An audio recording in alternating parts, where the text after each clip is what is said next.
Assalamu alaikum wa rahmatullah. How is everyone doing? Today we're going to have a very special guest joining us. If you saw the flyer, you already know who's going to be joining us today. The topic for today is talking about raffles, fantasy, uh, debts, what's haram, what's halal. What about a basketball league? When you're in a basketball league in a tournament and people play for a trophy, is this halal? Is this haram? I'm going to have a one-on-one with Mufti Riyadh. Just to give you guys a quick background, Mufti Saab has studied for his Alimiya degree, spending 8 years, 8 full extensive years. After he became a Hafiz of the Quran, he spent 8 years learning the Islamic sciences. And then after that, he spent 2 more years focusing on writing fatwa, focusing on fiqh, specializing in fiqh. So much to a point where right now he's teaching fiqh every single day at the madrasa. And not only that, he's also part of the American Fiqh Academy. So without any further delay, I'm going to bring Mufti Riyadh on. Assalamu alaikum, how are you? Walaikum salam wa rahmatullah. Good, alhamdulillah. How are you? Alhamdulillah, good, good. So I just gave a quick introduction to everybody. So we want to get started, Bismillah. And I'm going to go right into the questions. I know you already have an idea of what we're going to discuss today. The first question is, I'll give the scenario with this. Maybe you can help us understand it better from the Islamic perspective. For the viewers, please keep in mind that when you are tuning in and listening to this topic, please don't come with emotion. We're trying to understand something from a scholar, and we're trying to understand things objectively. And the focus of this discussion is not to see what we like or what we prefer. Rather, it's just to understand what Sharia has prescribed. If something is permissible or not, that's it. What you might feel or what you're used to, what the norm of the society is, has nothing to do with this. So I just want to kind of give that disclosure before we start. So let me give the example of the first scenario, Muftisab, which is understanding how a fantasy league works. So for the viewers as well, fantasy league for football or basketball, it works like this. A bunch of brothers, let's say 6 brothers, come together and they say, you know what, we're gonna chip in $10 each. For example, $60. We'll keep it very simple. And we're going to draft players in the football league, in the NFL or the NBA. And based on how those players perform in the season, we get points. So the better a player performs, the more points we get. At the end of the season of the playoffs, the individual who has the best points, he wins the $60, right? And the idea is we're competing in terms of knowledge, in terms of IQ. Like I know the sport better than you, so technically my IQ of the game, my knowledge of the game is being tested. That's what we're competing with. So is it permissible for me to compete in the example that I gave, given that I am competing for something, I'm working towards something, at least that's what it seems like, right? Is this permissible where I get the prize money $60 at the end? Mr. Please go ahead. Bismillah ar-Rahman ar-Rahim. Sallallahu ala nabi al-Ummi wa ala alihi wa sahbihi baraka wa sallam. Before I answer this question, it's important for us to understand a few points or notes, which are the principles related to the answer of this question. First of all, and this is very important, that in our deen, in Islam, anything that distracts us from our religious duties and identities, uh, uh, particularly fulfilling the obligations that Allah has assigned on us, is considered to be makruh and disliked by the scholars. We all know that the primary objective of us coming to this world and Allah sending us to this world is to worship Him alone and to fulfill the duties that He has assigned on us. So while we strive towards fulfilling those duties, we also help others to get connected to Allah Ta'ala. So that's our primary goal. And anything that distracts us from this is considered to be makruh. It's disliked. But generally, the ulama say sports and games, as long as they don't contain any haram element, is permissible. On condition that it doesn't take away our attention away from Allah Ta'ala, and it doesn't make us heedless. So that's point number one. It's a very important to understand this. Point number two is the correct understanding of gambling in Islam. In Arabic, the word gambling means maisir. And there is another word that we see in fiqh kitabs called qimar. So in the Quran, in Surah Al-An'am, Allah subhanahu wa ta'ala used the word maisir. Allah said, Ya ayyuhalladhina amanu, innamal khamru wal maisiru wal ansabu wal azlamu rijsun min amali shaytani fajtanibuhu la'allakum tuflihun. It's a very straightforward command. Allah Ta'ala's, instructed us about four practices. And one of those four is maisir, which means gambling in English. And Allah said it's a dirty, thing. It's something that shaitan does. We all should stay away from it in order to become successful in this world in akhirah. Now, what is actually gambling in Islam? So the ulama say that in order for a transaction to be gambling, uh, it, there are four main elements and ingredients that need to be found and that need to be met. Number one is that that transaction has to be done by two or more people. So if you're doing alone, it's never gambling, right? Uh, Point number two, or second element, is that in that transaction, to gain someone else's wealth, you are risking your wealth. You are putting your wealth at stake, uh, with both possibilities of winning or losing. So you are risking your wealth. Element number three is gaining someone else's wealth is subjected to a future event which is uncertain, right? There is a possibility of that event taking place. It may occur, it may not occur. So you are not only risking your money, you are not only putting your money at stake, but at the same time, your gain or loss is subjected to a future event which is not known. So that's the third element. And the fourth element is the people who are participating in gambling either entirely lose their money or they gain more than the money that they put at risk. And this element has that concept of riba as well, where it's not only gambling anymore. Rather, if you win the bet, then you are gaining an amount which is higher than the amount which you put. And in transaction, in fiqh, the scholars say that if you transact money for money with an extra return, it is not permissible. It is called riba al-fadl. It's prohibited in hadith. So in order for a transaction to be considered gambling, these are the four main elements. And we need to understand this, so that many of us don't understand this mas'ala and this rule, that Allah Ta'ala governs our life entirely. It's not that Allah sent us to this world to worship Him only, but He is governing us and everything that is related to us. And wealth is something that is related to us. It's something we use in this world. It's something that Allah Ta'ala allowed us to use. So Allah governs the rules and regulations related to wealth as well.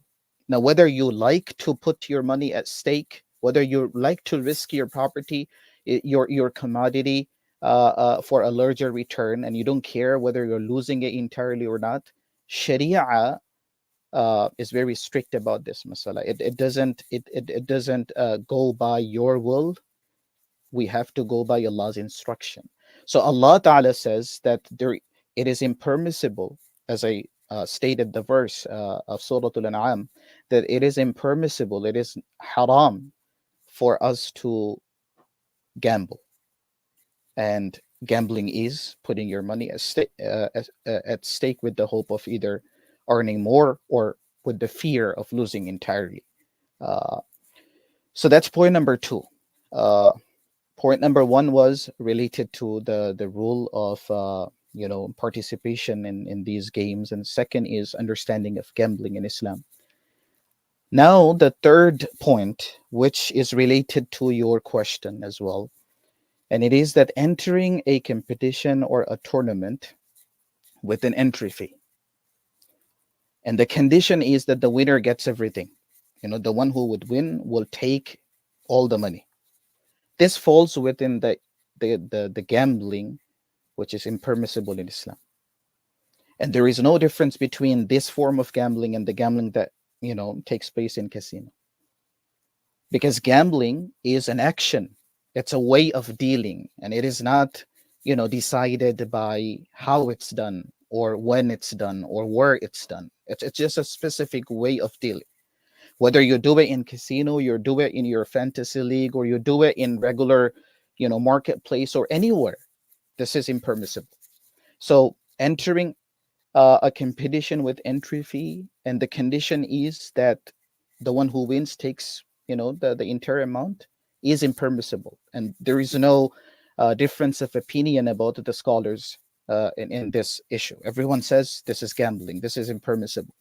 And the reason why it is impermissible is because you are betting your property, your wealth. You are putting it at risk. You are subjecting the gain of someone else's property with and something that is not certain, which is whether you will win or someone else's will win. And there is no transaction. You are not transferring the ownership of your wealth to anyone. Rather, it is your wealth that you are putting at risk. So this form of playing games is actually not permissible in our deen. And then, as I told you, that if you win, let's say you participated in a league like this, and then you won the league. Now, you, as the example you gave, that you put $10 and now you are gaining $60. So $10 for $60 is riba. So for the winner, it's not only at first he was gambling, but now since he won, it is ending up being riba. So So that's two that's crimes, basically two sins, huh? two sins, right? Uh, it's gambling and usury and riba. And So Islam, prohibited us from all. So I was going to say, okay, so I want to kind of focus on the first part on everything that's impermissible. So we got that out of the way. Sometimes let's go to the next one, and I'm just lining it up, as you know. Community raffles, right, where people again they buy the ticket, correct, and then they have a chance to win a prize. And I'm going to say that I'm going to assume that your analogy also is applicable to a basketball league, or if it's not, we'll go to that next. So let's talk about the community raffle real quickly, and then we'll go to the basketball league after that. If you can speak Okay. to that. So the raffle draw in our community festivals is one of the forms of gambling. Again, gambling has many forms, right? Many ways. It's not. It has to meet those four ingredients and elements, but the ways it works in our communities, vary, right? So this specific one that you were talking about, where one person, the participants are risking their wealth. They're buying the token or the ticket with money, and for that they are being allowed to participate in that raffle draw. And then if their name is drawn, then what will happen is they will get a return, whether the return is a monetary form or the return is like in asset, in terms of car or fridge, refrigerator, or anything of that nature. The scholars view that as also gambling, which is impermissible. Why? Because you are risking your $5 that you used to buy the token with the hope. So you are hoping to gain something, and that is subjected to something in future, and you don't know whether it will take place or not. So that element is there. And if you win, you will get extra, and if you lose, you're losing entirely. You're losing your $5 that you put there entirely. So this is also impermissible according to the scholars, even though it happens in our festivals a lot, where people do raffle At the draw with entry that fee. manner. Yeah. Yeah. And for the viewers that are watching, we have some viewers on YouTube, we have some on Instagram as well. Thank you guys for tuning in. We're just talking about the things that are clearly impermissible, and don't think that it's a very negative discussion. The second part, we'll talk about the things that are permissible, inshallah. Right. So don't stress about it too much, right? But let's go into the basketball league or any sports league, soccer league in general, not physically competing, right? In the earlier situation, we talk about just me selecting a player based on his performance, I win. Right now, it's based upon my actual performance, or like sports where you're playing tennis, individual performance, not even a team anymore. Can I compete for that, or what would make that impermissible? Okay, so the real life games where the participants pay an entry fee to play a tournament. What happens there in terms of fiqh is that you pay the entry fee to the organizer of the tournament. So you are basically transferring the ownership of your property to people, to organizers, and you're not betting, you're not risking your wealth, you're giving your wealth to someone, and in return you're receiving something. What are you receiving here? You're receiving the permission to play. With that money, the organizers will rent a court. They will hire referees. They will play, buy Jerseys as well. jerseys and stuff, and you are benefiting from all of them. So the money that you paid, you are receiving the service in return. So it's like you're purchasing something with money. So you're paying $10 to purchase coffee, $2 The to whole purchase coffee. exchange takes place. You're right. The exchangement is taking place from both the parties. So the scholars view that as permissible. Uh, Even if that money, a portion of that money is used by the organizers to pay the prize to the winners. It would be Like the trophies, basically, or rings. trophies, yes. It is permissible. It's written in the books of fiqh and fatawa that this is permissible because it would be considered as a form of hiba from the organizers, that What's it's hiba? their What's money. hiba? What's hiba? Hiba means gift, right? It would be an act of a gift from the organizers to the winners, so that the winners are encouraged to play more tournaments like that, and they feel that they're getting an award for their achievement. So this is jaiz, this is okay, and the difference is pretty clear. People sometimes don't understand the difference in the impermissible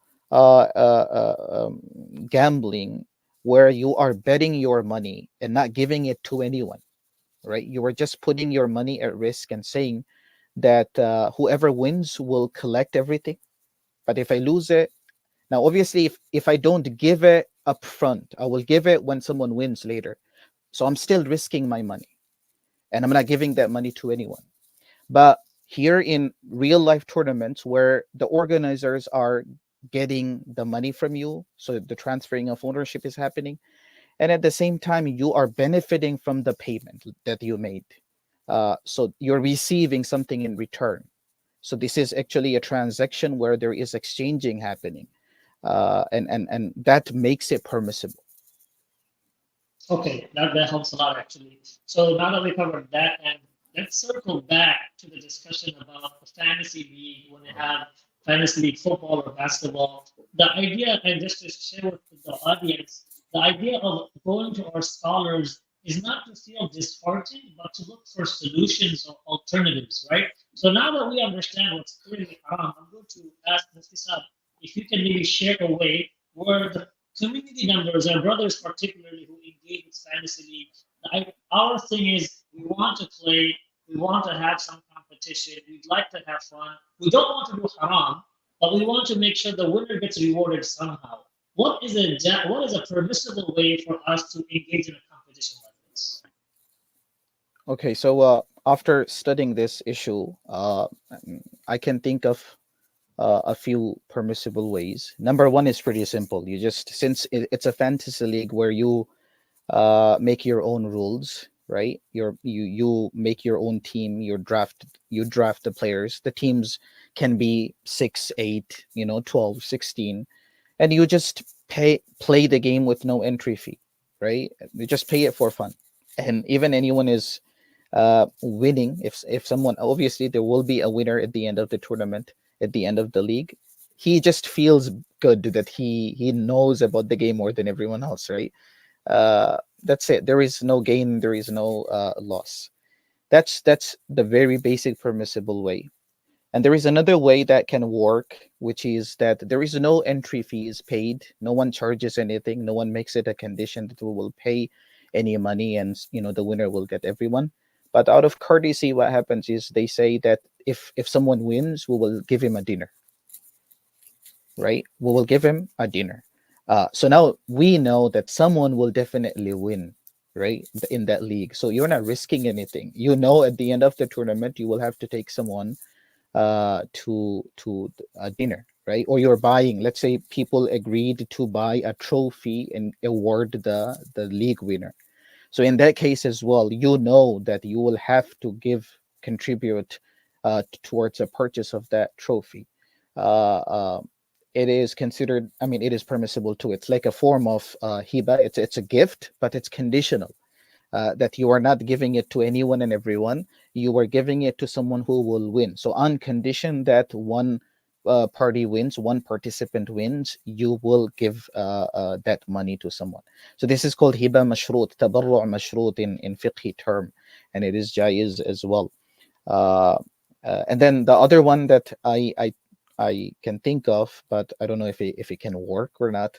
That this whole, since it's a fantasy league where you have the right to make your own league, right? So let's say a third party creates a league where he lets people participate, right? He let people participate in the league, and then he awards the winner. So and he is someone A who's not in, sponsor, essentially a sponsor who's yeah, not a who has real sponsor. stakes but wants to help out Right. So or no wants one, to motivate. right. So no one is putting a third party who's not involved in game. He is not putting anything, at stake. He's just awarding people, and it's a way to keep people engaged. And sponsoring, as you said, there is always a gain in sponsoring, even though it's not monetary. I was, So. I was going to ask some on the second one. So I think the second one that you mentioned, the Hiba Mashrut, this is the one that I think most people will kind of lean towards, right? Mhm. Because they cannot find a sponsor or they want to win something. And I just have a follow-up question just to clarify some doubts. And I think Mhm. maybe you can kind of help us out with this. Some people, when they hear this, they're going to say, it might seem like that, wait, isn't this the same thing, but it's a trick? Like, aren't we just going around? Um, how should general people like me, the awam, the general public, how should we consider it when we see a scholar or in the books of fatwa we see rulings that two things look pretty much the same, but one says halal, one says haram. I mean, this goes beyond this discussion of a lot of things, right? As you can imagine, I'm asking you, what should our attitude be, and how should we consider it? Not just in this situation, other situations where we see that, hey, the halal and haram look the same. So why is a scholar saying one is halal and one is haram? And what should we do about that? What should our attitude be?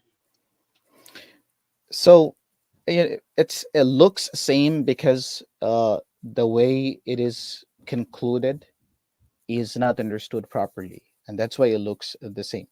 But when you see the conclusion is based on some principles, and the principles make it different, right? So uh, when a person is, for the second scenario, which is permissible, uh, mm, everyone is agreeing to take someone out, who would definitely, in this case it's a winner, uh, in dinner. So this is something that is not risking anything, or putting anything at stake, right? Because uh, no entry fee, right? This is there the is no biggest entry distinction fee, you mentioned, right? right? That's the Like nothing biggest is meant, difference. no specific money is there, no discussion about how much would every participant pay. And then in this case there is another issue which ulama discuss, is that in hiba you can't force people to pay more than he can, right? So So someone can back out essentially to right, make someone changes can to the back out, application. right? Someone can say Oh, that, okay. someone That's a can big say that, deal. "Look, I can't contribute," right? So you guys take care of it.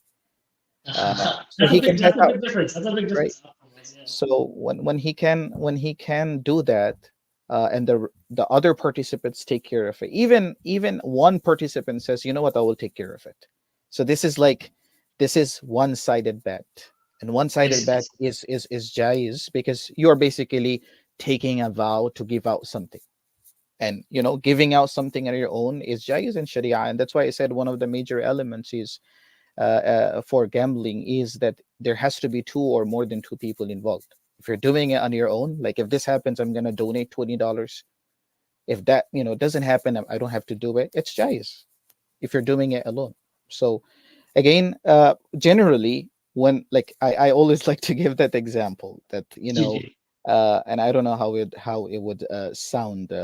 Many people don't see the difference between interest and the profit they make from a transaction, right? So GG. you That's what I was hinting to, obviously. right, GG. so you lend out money to people, so you give them money, and when they return money, they return more. So you're considering this as a form of business, whereas you are selling a commodity which you purchase for $10 for $20, and you're making that $10 profit. Now, it seems like at the end of the day, your $10 is giving you a $10 profit, but the way it is made is different, and the way it is concluded is different. And that's why, for the viewers, uh, it's important. We need to have that intention to learn the masail from the learned people, who would clarify the differences from usuli perspective, from the principles of Islam. And then the differences would definitely yeah, understood. And I guess the last question with this up, just to let's make the raffle halal. I mean, we talked about the raffle being haram, and but like I was mentioning to you offline about a raffle I attended in the picnic, nobody put in any money. It was just a raffle with sponsors giving out prizes. There was nothing at stake. That's a clear example of halal raffle, correct? Right, right. So if no one is putting anything at risk, you were given a token just to organize the raffle draw, right? Like uh, who to give, because you can give it to everyone. So the people who would take the tokens and tickets, when you will do the drawing, you will pick someone, a specific ticket which would belong to someone, and then you are basically gifting, or someone else, not as an organizer you are doing it, but someone, a sponsor, a third party is sponsoring the gift to that Gee, specific person. So there is no risking involved, there is no staking involved, so it's jais. Another jais form, which I read in gee, in books, is that if the organizers sell something in the festival, right? They purchase some, let even, it can be water, oh, it can be It's candy. not a clothing store. It's not a clothing store that sweepstakes to win their own merchant, for example. Right, right. No, we're not talking about the businesses doing raffle draw. Let's just Ah, keeping let's keep it normal, related to the festivals, right? In okay. festivals, let's say there is a someone, some of the people there in the organization is doing a business there. He's selling water, or he's selling ice cream, or he's selling something, but Gee. he announced that anyone who would purchase something from me will be given a token, and that person will be allowed to participate in the raffle draw. So what is happening? You are purchasing an ice cream for the seller. So the money that you are paying, you already got the return, which is the ice cream, right? Full exchange happened full again. full full bay and transaction and exchange happened. Now, because you did the transaction, someone is giving you, the seller is giving you the token, which will then allow you to participate in the raffle draw. And if you win, it's a gift that you're receiving. If you lose, you're not losing anything, right? So Right. this is also jais. I know that this happens in many businesses as well. uh, GG. they, for example, they say that anyone who would purchase $100 worth of commodities and items from my store will be given a token, and will 6 months later, we will do a raffle draw. And the purpose of this is to highlight the business to as many people as it can reach to, and people would then, with the hope of getting that gift, people would come and purchase. They would select that Easily. store for their need, uh, and this would give a good business to the store owner, the business owner. So this is jaiz too. It's written in the books of fiqh that it's jaiz. So just to summarize everything that we've discussed for everybody who's joining right now, we talk about the impermissible matters of how raffles can take place, the impermissible matters of how fantasy leagues can take place. So correct me on this. So from what I understand is that so long as we stay away from an entry fee on the beginning of an activity, so long as we don't put money or any form of value at stake, this is the main cause that's making something as gambling, right? Right. Because something is put at stake. However, people can have prerequisite conditions set ahead of time where there is an understanding that at the end there is something to be gained, though nothing Mm. at the beginning is given. And this is the qaida or the principle that's making it halal versus haram. This is Mhm. right. Right. And I mean, yes, there is no the concept of placing the money at stake is missing in the second scenario, right. and it is present in the first scenario. So that's the difference. Right. And Uh, in the case of leads, we said that because there's someone else that's holding ownership of the money and utilizing it for other fees as well as trophies, that's also permissible. and you are actually, the main thing there is that you are getting a return for the money Right. that you That was the put. other clause. So Right. yeah. There's an exchange of value getting that you're getting from the money you're giving, right? Right. And in the Right. first Right. case, you don't get any value until the end of the competition. So if Right. you get some exchange in the middle, it allows it. If you don't put something in the beginning, that also allows it. These are the two things that are basically dominating this whole discussion, right? Right. Right. I hope the viewers got an idea of understanding it. Look, the whole idea of having this discussion for the viewers was to show that we can do things in a permissible fashion. It actually, Mufti Sam just showed us how simple it is for us to carry these things out without making any errors or making Allah subhanahu wa ta'ala upset about the things that we're doing. It's really simple. If you just ask the scholars, if you just ask the scholars, they will give us solutions. Sometimes what we do is many of my friends they joke about this. So they tell me that I wish you hadn't told me about this. If you hadn't told me about this, then I would have been ignorant about it. I could have kept eating that food, for example. And that's how it is. We shouldn't have this mindset. We shouldn't. We should ask and we should inquire to see what is allowed because I promise you guys, Allah has given us many things that's permissible for us to do that allows us to enjoy life the way we want to, as much as we need to our extent. If something is disallowed by Allah, there's a reason for it, right? And so that I said at the beginning about the harm that can come from gambling itself. So I just want to thank you, Mufti Saf, for making time for this. Jazakallah khairan. It took a little bit more time than we needed. I appreciate everyone else tuning in. If you guys have more questions or follow-up questions, or if you want us to cover something else like this, or the community has these questions but no one else is discussing it, I would love to have Mufti come back and address these questions. So, do you have any concluding remarks before we close? Inshallah. Inshallah. Jazakallah khair, everyone. Assalamu alaikum wa rahmatullahi wa barakatuh. Wa alaikum assalam.